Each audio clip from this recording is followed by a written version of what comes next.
Good morning, everybody. I am Misty Harmon. I'm a family and consumer science educator with OSU Extension, and I'm so glad you all joined today.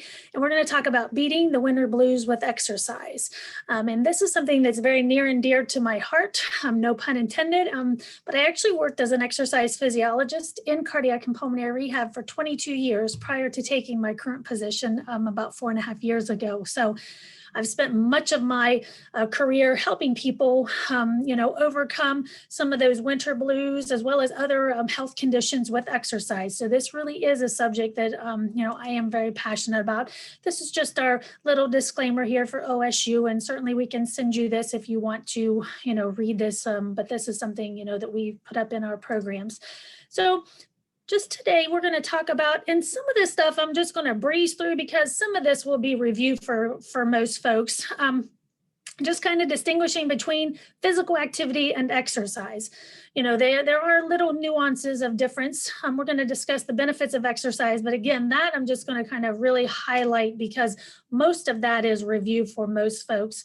But we're really going to look at kind of how exercise can help alleviate depression symptoms. We'll look at some exercise recommendations, kind of look at some of the barriers to exercise, and then we'll look at some tips to stay motivated, because that can be very difficult, especially this time of year, with it still being, dark very early and, kind of dreary and cold, motivating to get outside or to get active period can be difficult.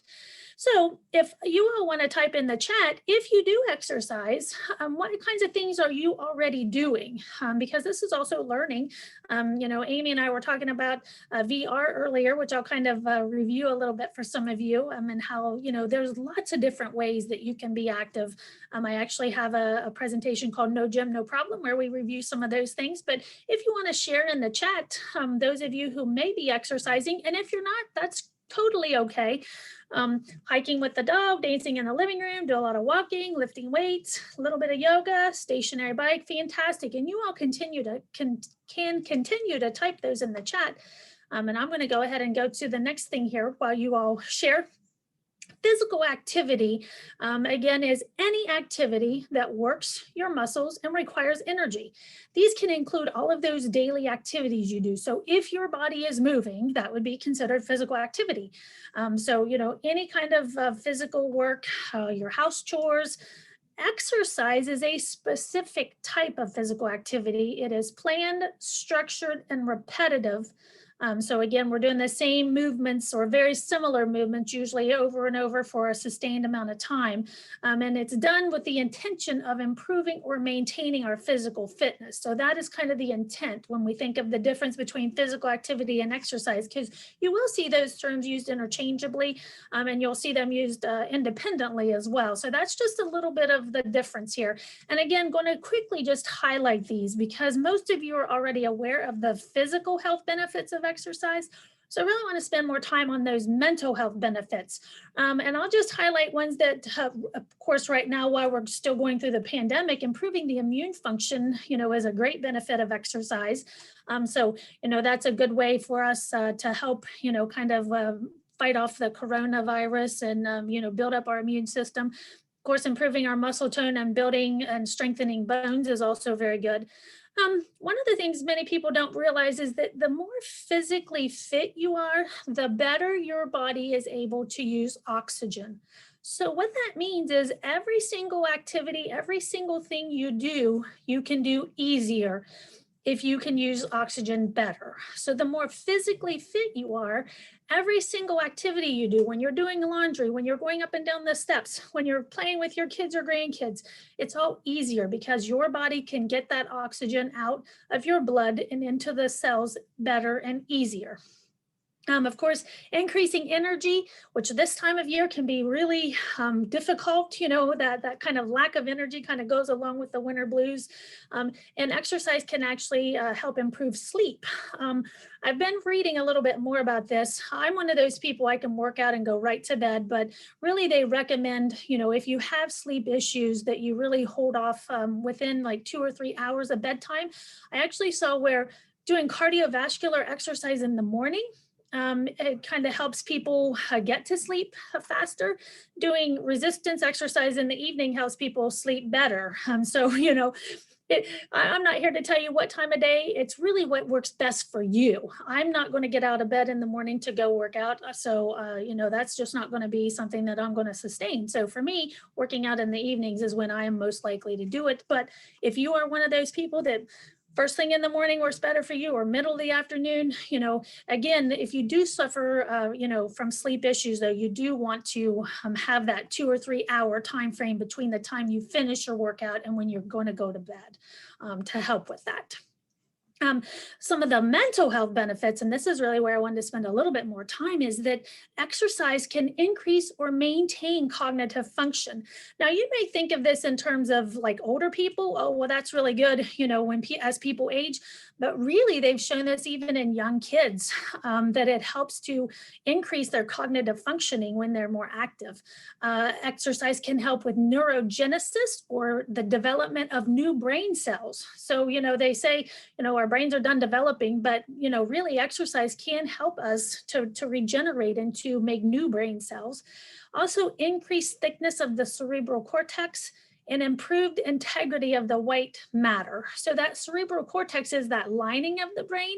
And they've seen in folks with Alzheimer's and other issues of like age, as we get older, they've seen where there's like holes in that, or it thins. So exercise can actually help preserve that, regardless of what age you are. So even if you're young, if you're older, it's never too late to start getting some of those benefits for your actual structure of your brain, which can help with, all kinds of things like that. And it doesn't have to be a significant amount.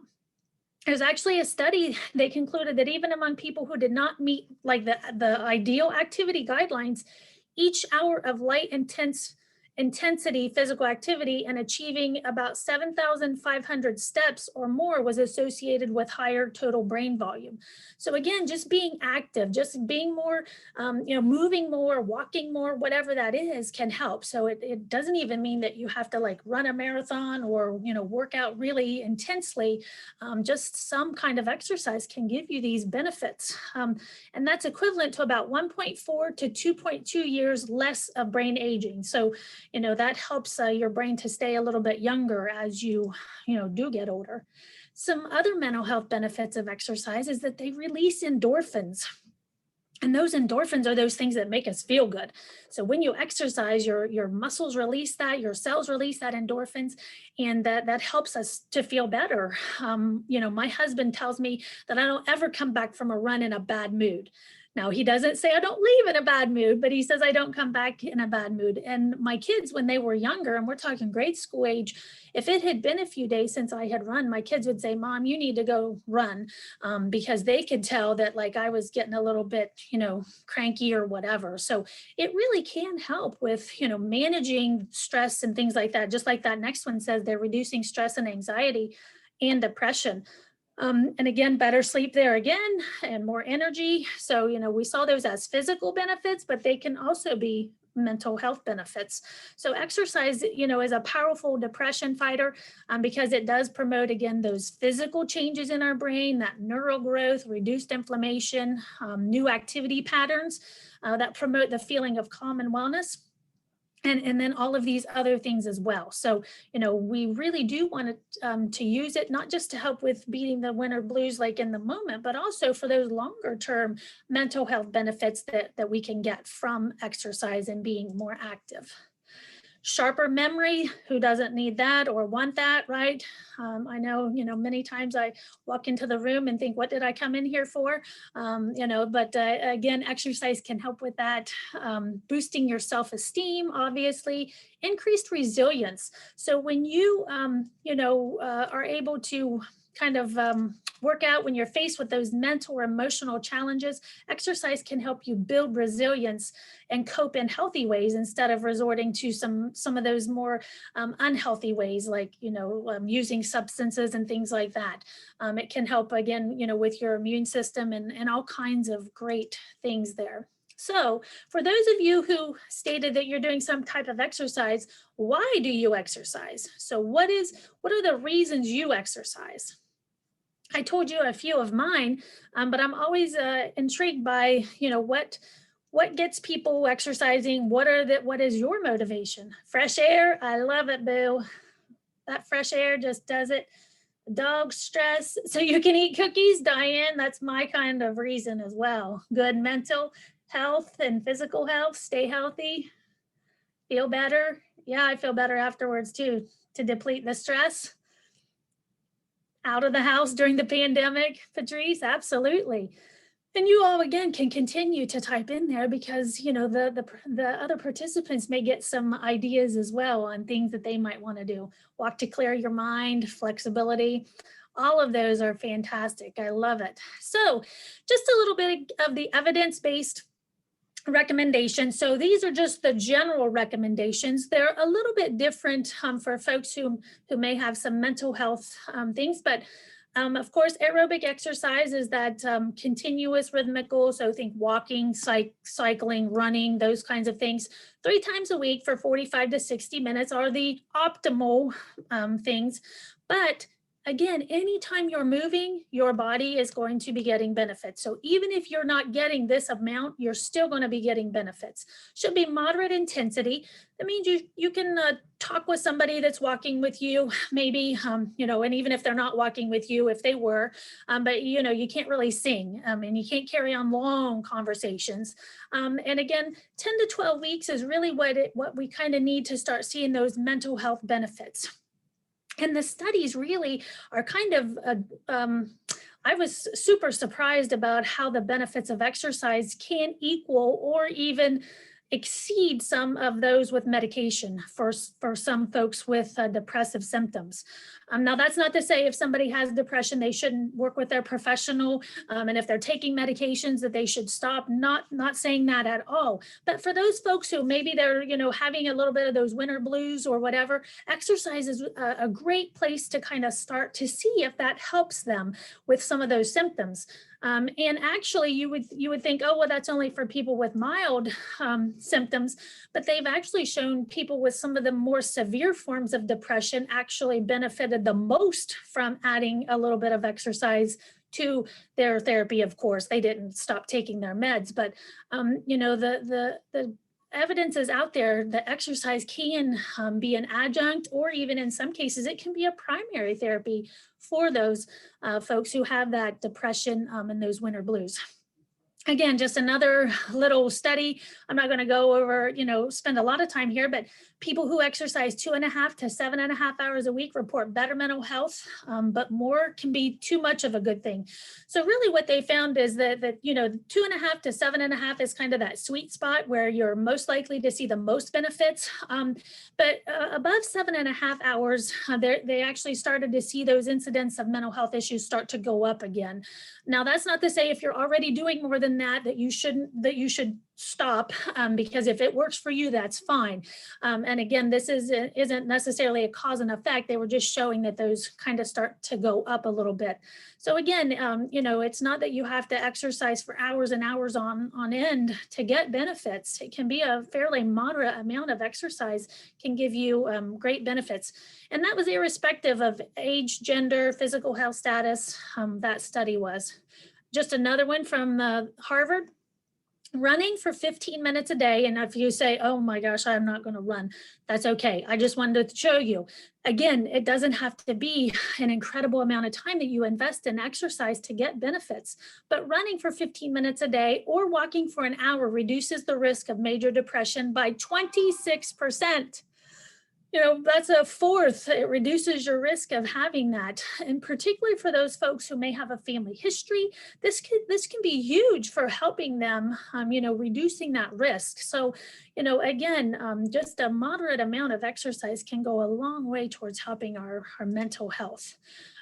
This one here, school-age children and teenagers require a few hours more, obviously, because they do need to be more active than adults. And again, if we saw just a modest change in our overall population in the level of exercise or activity that the whole population got, we could see a substantial reduction in the amount of depression cases.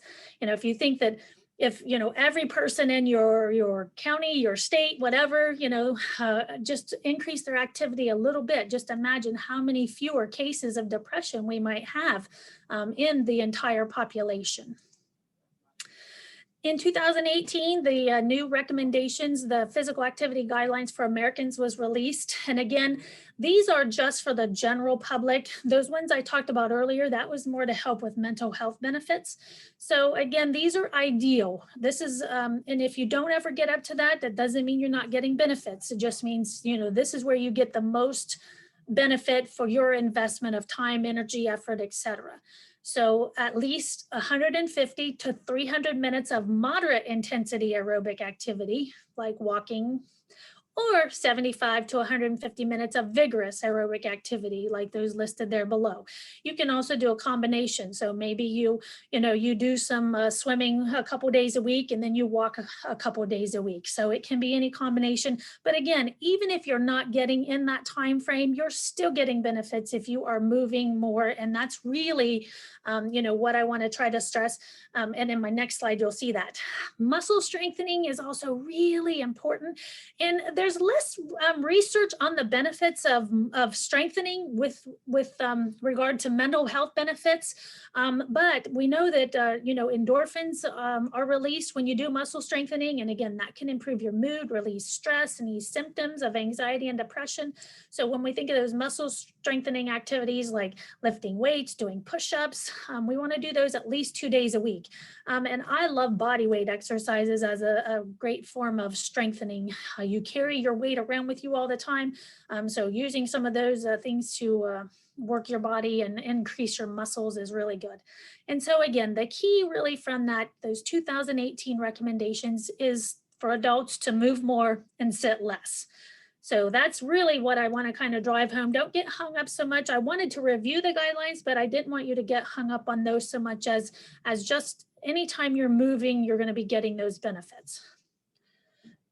Now we're going to talk about some of those obstacles to exercise. And Shannon, kind of reviewed some of those symptoms a couple weeks ago.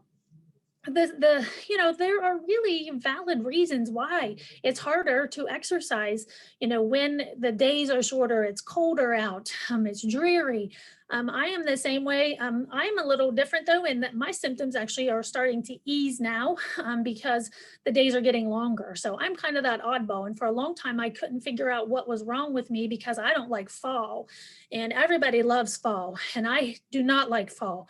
And then I finally figured out that I have the winter blues. They just hit in this fall for me, as opposed to right now. But that feeling of exhaustion, that of being overwhelmed, hopelessness, feeling bad about yourself.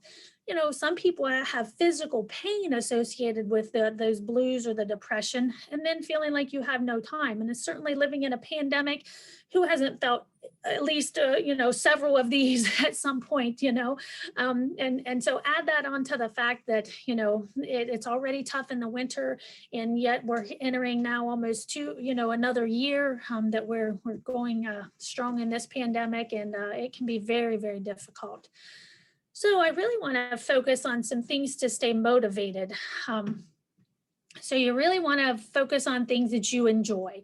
I mentioned running is what I enjoy. But I know there are people that they would only run if their life depended on it. That's the only time they're going to run. That is fine.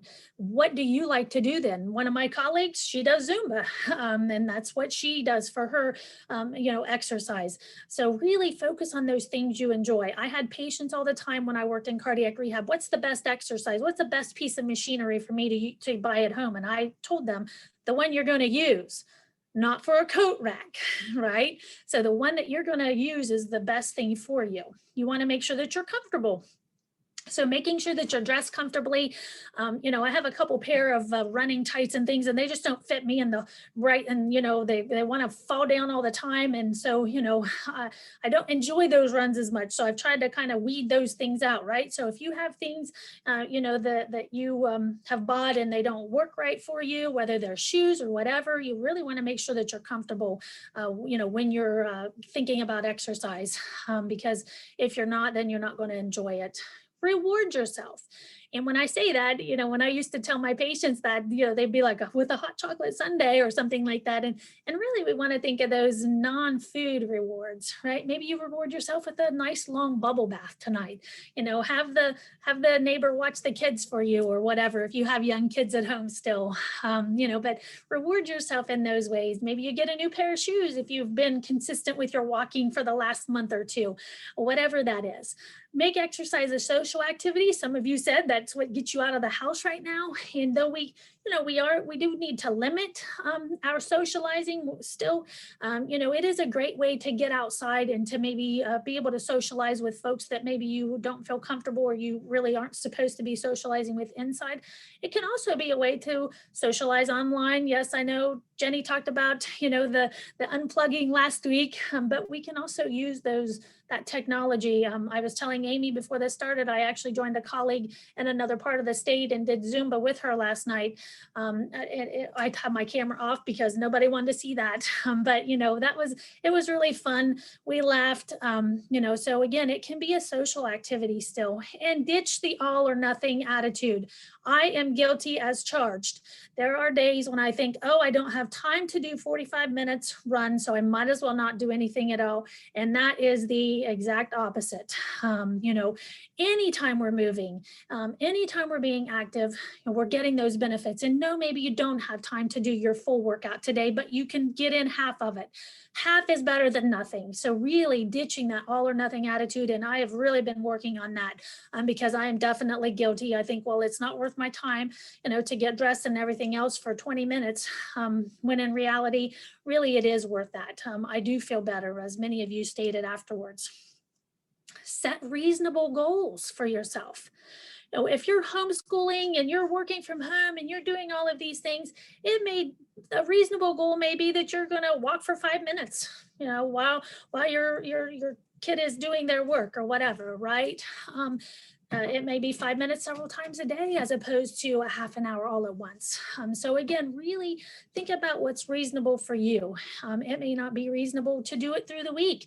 Maybe you have to save it for the weekend. And while that's not ideal, getting in activity at least on the weekends can still give you lots of health benefits. We would prefer it to be spread out through the week, but we all live in the real world right now and we're all doing the best we can. So really thinking about what's reasonable for you. Change your attitude about exercise. And this one is really good. A lot of my patients, it was something that they had to do, right? They had to do it or their doctor wouldn't release them to go back to work. When in reality, we need to think of it as something that we are able to do, we get to do. How many people do you know that would love to be able to get outside and walk right now or be able to do the things that you get to do? So looking at it as the privilege of that your body can do this, right? Your body can walk you around the neighborhood. Your body can run whatever. Your body can lift those weights or lift itself. So really changing our attitudes about exercise from something that we have to do to something that we get to do, and looking at the things that it gives us, the positive benefits that we get from that. Again, analyzing your barriers. What keeps you from exercising? What are those things that you tell yourself? I know myself, if I go upstairs and sit down on some days, I know I'm not going to work out. So there are days when I will purposely turn the computer off early, go run, then come back, and then I'll work a little bit later that night because I know if I don't do it right now in the afternoon, I'm not going to do it later. So, again, kind of analyzing those things that keep you and prepare for setbacks and obstacles. There are going to be times when something's going to get in the way, something's going to come up. It's okay. What are you going to do, the next day or whatever, right? What's your backup plan if something comes up and you can't do your usual workout? So how do you stay motivated to exercise? Those of you who are exercising, what motivates you? A little bit different than why you do it, but it might be the same. Your motivations may be the same as the why you do it otherwise. One of my motivations is to be around for a long time for my family because I have a very strong family history of heart disease. So I want to be around for a long time to bug my kids. So that's one of my primary goals, to reduce my risk of heart disease, is really one of my primary ones. Variety keeps you motivated, Boo. Thank you. And again, go ahead and type that in the chat. And I'm going to continue on. So when we think about exercise, much like other things, kind of thinking of those SMART goals. For those of you who are already exercising, you probably have all done this, just maybe not formally, but you have specific things that you choose to do. Maybe you measure how long, if you have a Fitbit, like Amy was saying, you can measure how many calories you burned or how many steps you took. You've probably set something that's achievable, which helps you to keep going. Something that's relevant. So something that you can do, right? Ice skating in Ohio is probably, unless you live up in the northern part, we don't get enough cold weather for long enough to really ice skate outside. So if that's something that you want to do, you're going to have to find an indoor rink here, right? So, again, thinking about what's relevant to you and that's time-based. So I want to do, how many minutes a day or how many times a week or something like that. So for those of you who are wanting to increase how much activity you do or wanting to start, this is a good way to start. So basically, the takeaways from here today: move more and sit less. First of all, identify your barriers and how to overcome them. So if you haven't already thought about that, what are the things on those days when you don't work out or you're not as active as you would like to be? Why was that? What were the barriers and how can you manage those, overcome those, change those? Plan your day. There are days today, I know I'm not going to work out today because I have back-to-back things all afternoon and then I have to go, to an appointment this evening. So when I, ended up doing 2 workouts yesterday, I was like, well, there you go. That's my Friday workout. Focus on the benefits of physical activity and exercise and set a personal SMART goal to be more active. Because while it may not seem like it, this pandemic shall pass eventually. This has been my motto for 2020, and I think I'm just going to continue it right into 2021, that continuing that this too shall pass eventually. And these are the sources that the information came from, and Amy was putting some of those in the chat. I can certainly get people more information. And these are some mental health specific resources and COVID specifically. So for those folks who may want a little bit more information on some resources regarding mental health and COVID, these are really good ones. Nationwide Children's has some stuff with dealing with kids. So I wanted to just put those out there for those of you who may want some of that information. Of course, my contact information. And don't miss next week when Larissa's going to go over Beating the Winter Blues with humor. So you'll want to stay tuned in for our last segment. And then for those folks who may be interested, we have an email challenge coming up. You can actually join. Most counties have a link, and certainly you can reach out to me. This just happens to be from my county, but we can certainly point you in the direction if there is somebody in your county offering the challenge and get you linked with that person. If you're interested, it's going to be a 6-week challenge called Strong at Heart coming up. And then if you would like more information, we have these 2 blog sites, so you're welcome to tune in. And Amy, if anybody has any questions. So far, I see one question in the chat, somebody asking about if they have spinal issues that keeps them from standing or walking for too long, what else could they possibly do? And if anybody else has questions, please feel free to drop them in the chat or the Q&A feature and we'll get to them. Sure, there are seated exercises that you can do. I don't know if you've ever seen like the little pedalers that you can buy to put like under your desk, but even if you can't stand or sit or stand or walk for very long, intermittent is fine. You don't have to do that for an extended period of time. That getting up and moving around for a few minutes at a time, that all adds up. But if you are wanting to look at something that's more sustained, certainly there are things that you can do. I was telling Amy, I was using a VR headset the other night and just mainly using my arms. And let me tell you what, that was a workout. So there are other things, and certainly reach out to me and I can send you some things. Amy can put my name there. She just put it in there. So just reach out to me and I'll get you some specific exercises that you can do and some resources that you can use.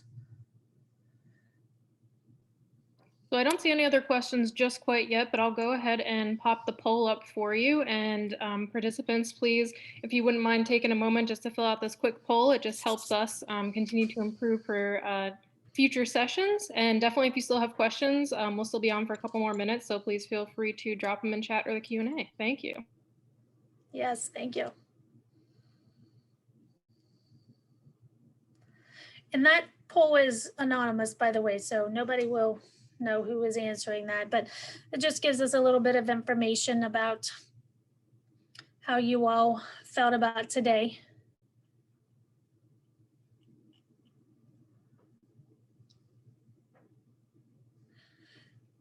So Amy, do you happen to have the link up for the link that where it has all of the links for the county? Somebody's trying to find a link for their county. If you can put in the chat what county you're looking for, we could certainly get that to you. Or again, if you reach out to me, who is that? I can't, it just popped up there, but now it's gone their name. Supin, if you reach out to me, I can certainly get you the information for whatever county. Not all 88 counties offer it, but there's probably a county close to you depending on where you're joining us from. So we could get you linked with somebody that's close if it's not in your county being offered there. Okay. So Patrice says on the Live Healthy, Live Well blog on Monday. So that slide that's up there right now, the livehealthy.osu.com, the link will be in that has all the counties. So if anybody is interested, you could certainly 70 plus. What is the exercise recommendations for older individuals?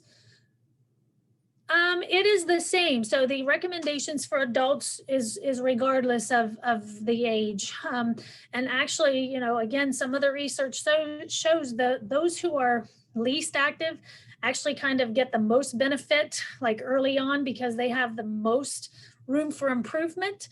I would just encourage people, if they haven't started exercising or haven't been exercising, right, just start out slow. And certainly if you have any chronic medical conditions or any kind of medical condition, just run it by your physician first before starting. That would be for anybody, regardless of your age. If you have any kind of health issue that you're concerned about, or there may be issues, definitely run it by your physician before starting.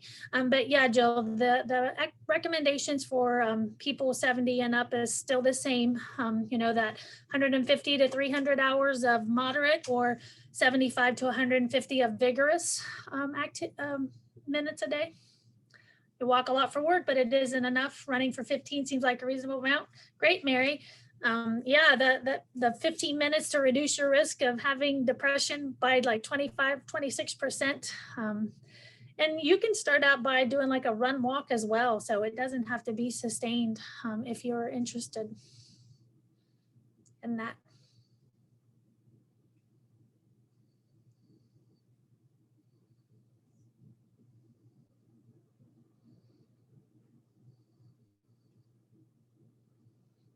I have a treadmill desk, so I have the benefit of being able to walk while I work quite frequently.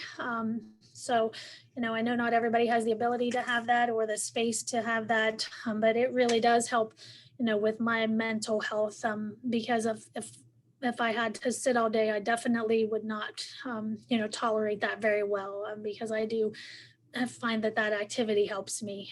There are times when I have to stop, you know, to concentrate, but definitely just kind of being active, especially for having worked in that for 22 years, I was used to being very active all the time. So, you know, when I took this position, I actually was kind of proactive in making sure that I did what I could to be able to still be as active as I could, you know, while working. But again, I know not everybody has the ability to do that. But again, just look at your environment and see what's going to work for you. You know. Thanks, Eileen.